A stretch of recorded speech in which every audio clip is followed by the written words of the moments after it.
Good morning. Hello. I'm Olympia Boswell. And for the sake of this interview, first I want to say thank you for meeting with me. You're welcome. And I appreciate your opportunity for your time today and your effort and your willingness to assist me with this interview. So we can jump right into our interview. For the sake of the interview and for our listening audience, could you please state your name, please?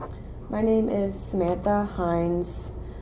I work at Sunshine Day Preschool, and I work with the 3-year-old class. Beautiful. Okay. Sam, can you tell us a little bit about your cultural background? Well, I'm Caucasian. I've lived in America my entire life. Been living in Florida my entire life, or the majority of my life as well. So. Awesome. Very good. Have you lived in Florida for your entire life as well? The majority of it. I lived in Illinois for 4 years, and I was born in Georgia, but we moved when I was 1 year old, so sorry doesn't count, but does at the same time. But yes. Awesome. Very good. Thank you for sharing that with us. So you mentioned that you are a teacher at yes, ma'am. At a preschool, and ages 3. Yes, ma'am. Okay. Tell us a little bit about your class. Well, like I said, they're 3 and they turn 4. There's 11 kids in the class. We're just about to start summer come Monday, and one of our students is actually going to Spain over the summer.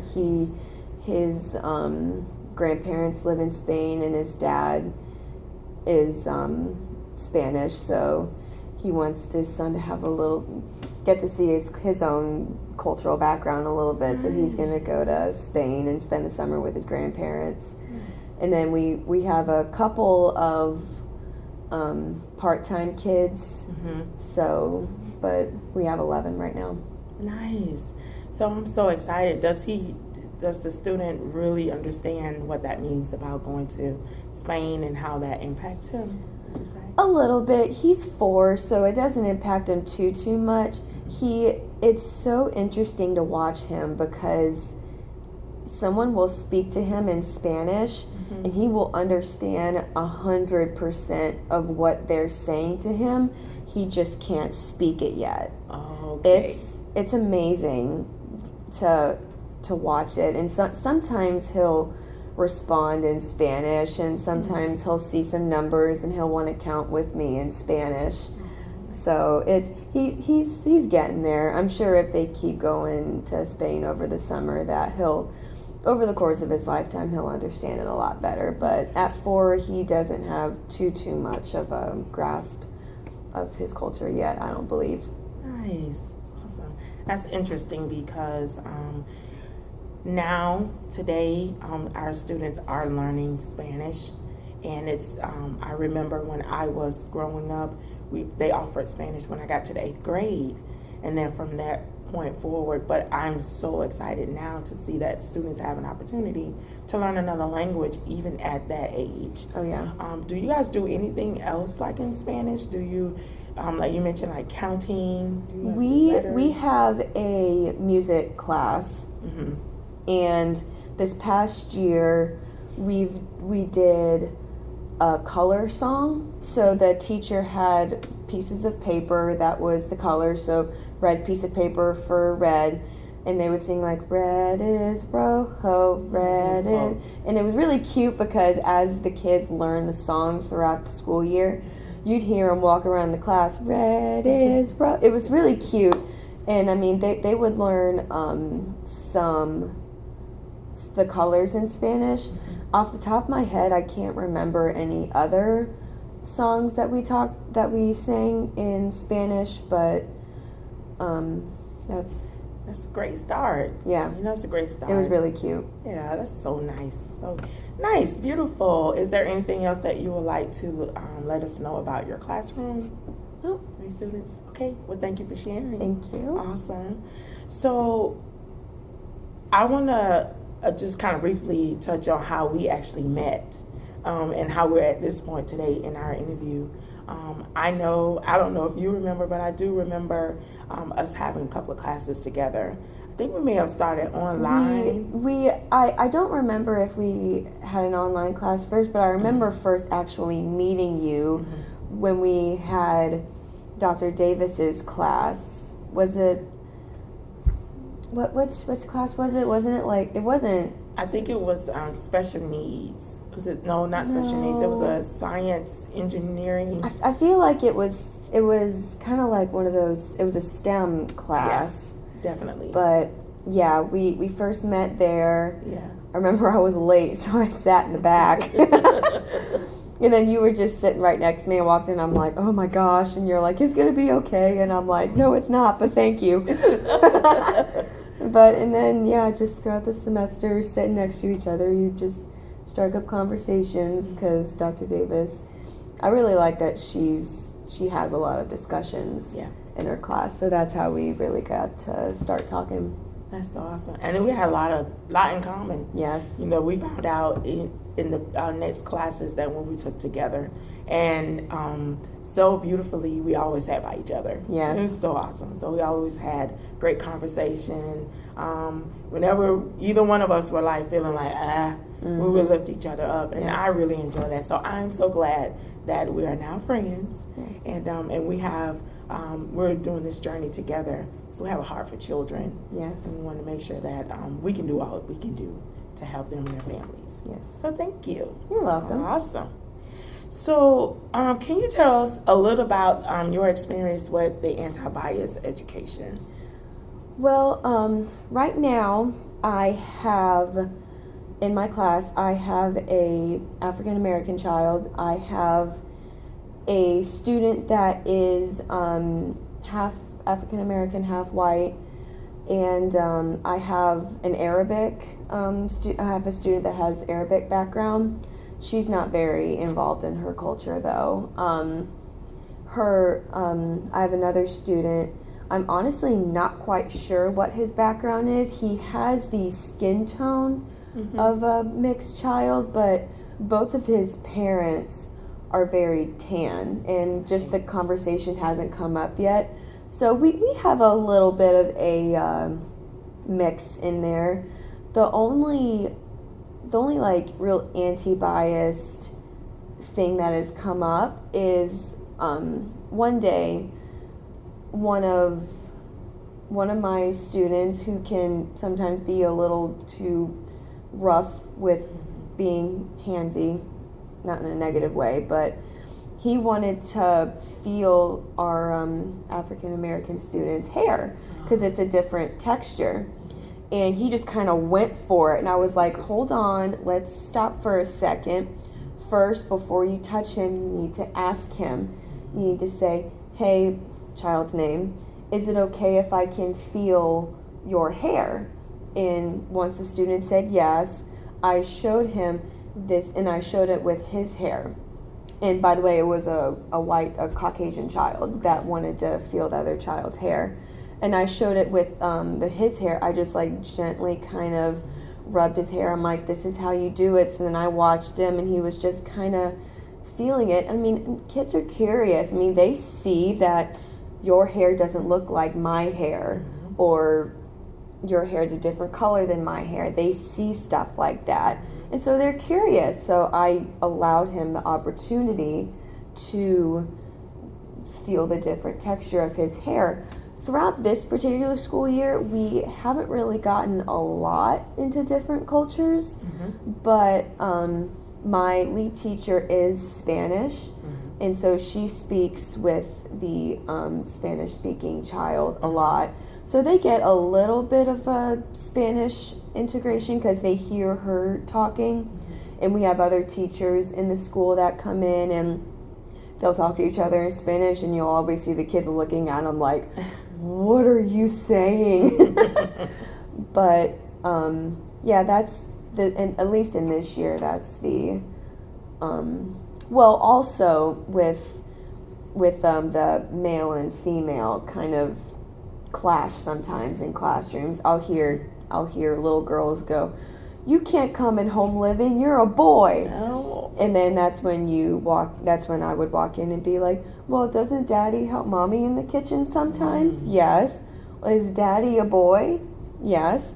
Okay, well, boys can still cook. There are male chefs and there are women chefs, and there are some dads that stay home with their kids, and there's some moms that stay home with their kids and stuff like that. But yeah, those are my experiences, at least in this school year. Nice. That is a great opportunity to help our children understand early about the anti-bias. Yes. Because they're naturally, like you were saying, curious, and they want to know something that's different, something, it doesn't look quite like mine, so how can I, like, why? Yeah. You know? And also, like, how to properly approach someone. Because, at least in my experience growing up, not everybody is the same. Because I grew up with African American girls that I guess personally, I just never saw that there was really a difference, at least none that I remember. And then I moved back to Florida, so this is a new group of African American people, and I would ask them a question and they would like get upset with me, and I'm like, I'm sorry, I didn't mean to upset you. So it's good from an early age to teach them how to approach them. Because, like I'm saying, like not everybody has the same reaction to certain, not stimuli, but experiences. Yeah, I agree. I totally agree. Thank you for addressing that. I really feel that is going in a positive direction, especially in your area and where you're working and what you're doing. So I applaud you for doing that and not being afraid to express that to the children and explain it to them. Because once they know the reason and then how to approach it, I think it makes it a whole lot easier. And just in broad to let them know that we're all the same. Yeah. We might be different colors, have different textures of hair, and we may have a different culture, but we still live in the same area. We still live in a place where we should love one another and and just reach out to each other and help each other. Yes. So thank you for doing that. It's very appreciative. Okay, let's see. What type of training would you say would be beneficial for childcare workers or facilities as it relates to diversity in child growth? I think that it would be awesome to get maybe like a specialist or someone who's worked in this field to come in and just share with us like a short presentation about her experiences and questions that she's heard students ask and stuff like that, and kind of train teachers on how to address it and how to like in my experience walk up to them and say, hey, it's okay that you want to feel said child's hair. Let's ask them first, and like stuff like that. Just give the teachers the words to give to the students, because at least in my age group, they're learning how to communicate with their peers, and you need to give them the proper words to communicate, and that's what they're learning. So just like training the teachers on how to talk to the kids and how to communicate that curiosity and how to help them broaden their view. Nice. I think that's really wise and a great aspect as well, because I think that and just adding on to what you said, is a great opportunity for teachers and students to hear the same thing, to use the right language. That's what I would say. Yes. Thank you. I appreciate that. What are some other thoughts about the importance of families working together with the school? I think that, at least in my school, I'm not sure about other schools, but in my school we have a beginning of the year parent-teacher conference and then an end of the year parent-teacher conference.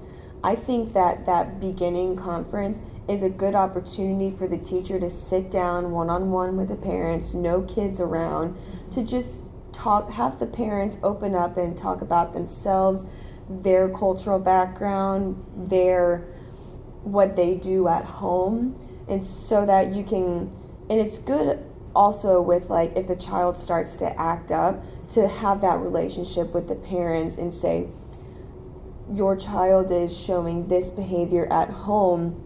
What words or language or actions do you guys do at home that we can do at school, so that the child can kind of see a connection and to see that, oh, my parents also talk to my teacher, and to just build that bridge between home and school, because that bridge is so important. It shows development. It shows that the teacher cares for the family on a personal level as well as the student. And the teacher just can invest in the family's life, and just to like see what they're comfortable with and what how their culture is at home. So how can we increase the level of participation with families and schools? Because I think that's a really brilliant idea, to start off the school year that way and continue that way. So what can be done to make sure that participation and that level of coming togetherness is actually followed through, like there is a follow-up and a follow-through? Well, at the first thing in the morning when parents drop off, of course, if they have time, that's also a good opportunity to invest in their lives as well, and to communicate how yesterday went, or just encourage them, and just to sit down and talk. And also, my class we have an app. It's called Blooms, and our parents sign up for our class on the Blooms app, and then you can text and communicate with the parents through that app. So that's another thing, like if a teacher has a question, like, hey, my child came home today and said that this happened, like, can we talk about this kind of thing, or just bring it into the next morning? That's nice. So that you can actually have a face-to-face conversation as opposed to texting over a phone. That is so good. I've never heard of an app of such, because the way technology is today, that is a great point to bring up, because it is any way that we can communicate is like an addition to the way that we can communicate. I think that's so what I'm hearing you say is consistency. Yes. With the parents. Yes. Okay. Do you think that that the ball gets dropped sometimes with the consistency piece, or do you think that through the school year, personally, from your experience, that the wheel is turning, like it's every day we're doing what we can, or do you think that the ball gets dropped sometimes with the communication with the parents? In my experience, parents love to talk about their students' day and how they're doing.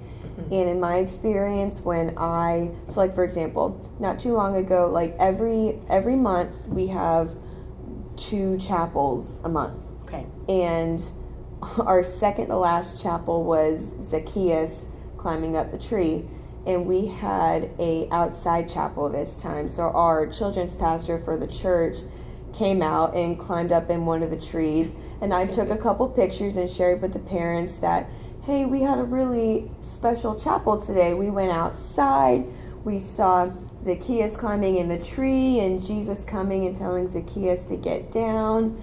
And a couple of the parents commented on it and said, that's what my child was talking about at dinner. And it's a good bridge, kind of like I told you. And parents love to talk about their children. Yes. And so personally, in my experience, I have, like you said, seen the ball drop. I've seen pretty consistent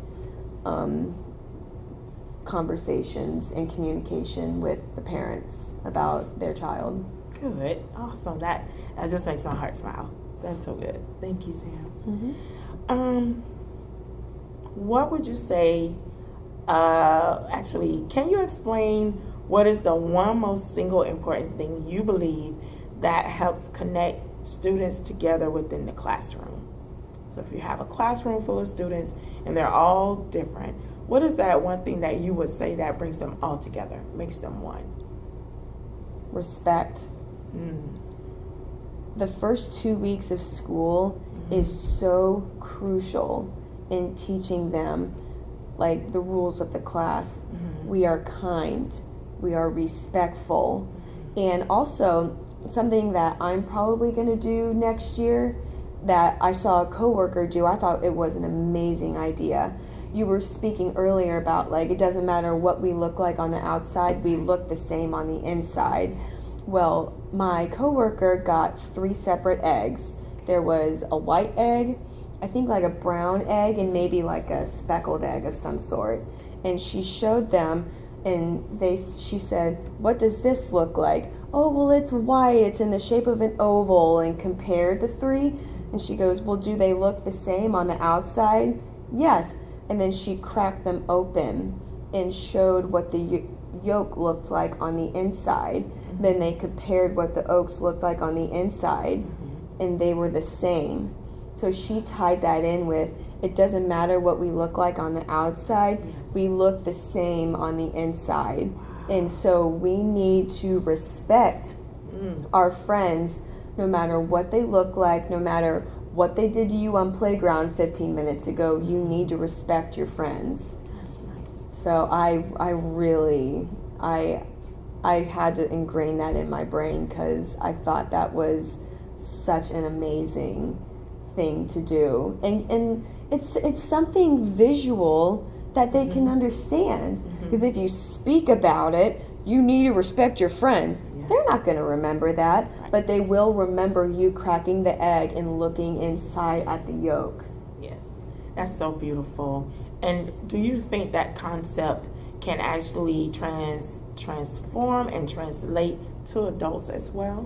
Absolutely, because kids transform adults' lives sometimes just as much, if not more, than we impact their lives.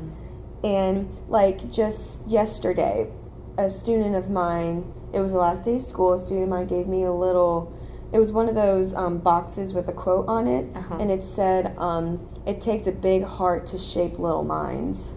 Wow. And it just hit me that I am making an impact in this child's life, but more so he's making an impact in my life, because I'm going to get emotional. It's okay. It's okay. It's okay. It just shows, it helps me with communicating with the parents. It helps me with, they've only been on this planet for 3 years. That's not very long when you look at it in the grand scheme of things. It's really not. And it's good to give them their words instead of expecting them, go clean up. Well, where are they supposed to put it? Where's the pictures? Where's the consistency with this goes here and this goes here? This doctor stuff goes in the doctor kit or box, whatever. And just, that consistency. That is so beautiful. And it is okay for you to be emotional because you're passionate about it, and I could tell. And you're passionate about your students, and I could tell. And that is what makes this job, it's not even a job, it's not even a career, it's just, like I said, a passion. And it's a work that when you're passionate about it, it becomes just so easy to do. So easy to do. And it doesn't become a job anymore. Correct. It's something that you have the opportunity to do. Yes. It's not you get up and, gotta go to work today. Yay. No, I get to go to work instead of I have to go to work. That's beautiful. I'm going to leave that right there and put a period right there, because beautiful. Just beautiful. I just have one last question. And you've already touched on this, how we can get all families involved in a student's learning environment. I think you've already touched on that. A little bit. Yeah. Also, something that we do is every Friday I send home a take it home activity. Mhm. So every day the kids get a daily home. Talks about how long they napped, how much they ate, if they need like extra clothes or like a blanket or XYZ. On Friday, I, at the bottom of, in the notes section of their daily, I write down a take it home activity. So let's say, for example, like this past week, we talked about summer. Okay. And so we did discuss with your child what type of clothing you wear over the summer, what summer plans you guys can do, and is it hot outside in the summer? Is it cold outside in the summer? And stuff like that. Nice. And just stuff that we talked about at school that they can transfer into discussions at home. Because learning does not stop when the parent signs them out and the kid leaves the school. Right. It continues on at home. And personally, I didn't think about doing it until a parent actually confronted me and was like, so what is my child learning here, and what is something that I can bring home so that we can continue his learning at home? And I was like, oh my gosh, never even thought about that. And thankfully that was at the beginning of the year. It was probably like week 2 or week 3. So we did it all throughout the entire school year, and we've had amazing feedback from doing those take it home activities. Wow, would you suggest that all of the schools do that? All of the Yes. classes? Yes. Yes. Obviously, because you're seeing some benefits, right? Yes. And I think draws the parent in as well. Yes. Because you're all on the same page. And it shows the parent, this is what your child is learning. Mm-hmm. This is what you can bring at home. Because also like numbers and letters and stuff. Mm-hmm. It's like I've seen her or him say, recognize these letters, Mm-hmm. but we're having a little trouble with these letters, or something like that. So then you'll know exactly what to pinpoint, what to focus in on, and also the parent, like how to zoom their lens on a particular thing. So that constant feedback with each other, and that to me, when the student or the child sees that, they pay attention sometimes, I believe. And when they see that, they know that you, teacher and parent, are united front. And that, to me, helps the students develop. And Yes. Would you agree? It builds such a positive bridge. Yeah. Yes. And I hear you say that a lot, and I totally agree with you, because the bridge goes both ways. Yes. The teacher and the family, we both work together for the betterment of the child. Yes. And would you agree that that is our center focus? Oh, absolutely. I mean, the parents drop their children off in our care for a reason. Yeah. I mean, I'm sure that every single parent, if you ask them, they would love to stay home with their child, but they can't. So that's why they bring them to us. Yeah. And it's our responsibility to teach them and invest in their lives. That is so beautiful. Well said. And I totally agree. And that was one of the things. One last question I would like to ask you is, how can teachers incorporate all cultures within the classroom setting? Because we talked a lot about the different cultures that you already have. Mm-hmm. So what are some things that you feel that can help in the classroom to address the different cultures? Actually, another class in our school, it's a pre-K class, and she has a mystery reader. I think once a month she had a mystery reader come in, and it was one of the students' parents. Excuse me. They came in and read a book, and that could also be a good opportunity for the parent to come in and not even just read a book, but to talk about their culture and maybe bring a little bit of food, because kids love to eat. It's just, having a parent or a grandparent even come in and talk to the students, bring pictures, and maybe even a book. And also, last summer, our theme for the summer was around the world. So every week we went to another country. The kids had a little passport. And Friday they would leave the country, and Monday as they came in, they would go through customs and get their little stamp saying they went to Australia or they went to China, and it was really cute because we have a little toy plane outside, so the kids are over there playing.